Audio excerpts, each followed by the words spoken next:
হায় হায়, এলাকায় কেমনে মুখ দেখাবো।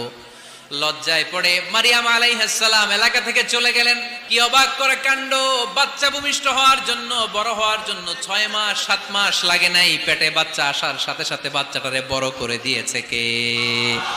মারিয়াম আলাইহিস সালাম এবার বসে পড়লেন, বুঝতে আরম্ভ করলেন প্রেগন্যান্সির পেইন উঠেছে। হঠাৎ করে পেট থেকে বাচ্চা ভূমিষ্ঠ হয়ে যাওয়ার পরে উনি কাঁপতে আরম্ভ করলেন। ক্ষুধার চোটে খাবার কিছু নাই, সামনে ঝর্ণা, উপরে একটা খেজুর গাছ।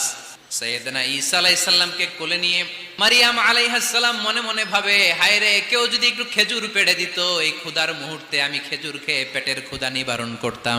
রব্বুল আলামিন মারিয়ামকে উদ্দেশ্য করে আয়াত নাজিল করে দিলেন, হুজ্জি ইলাইকি বিজিযআইন নাখলা। এর মানে হচ্ছে, মারিয়াম, কেউ পেড়ে দিবে না, একটু কষ্ট করে হাতটা উঁচু করে খেজুরের ডালা ধরে ঝাঁকুনি মারো, টস টসে কাঁচা পাকা খেজুর নিচের দিকে পড়বে, তারপর তুমি তুলে খাবে। সুবহানাল্লাহ।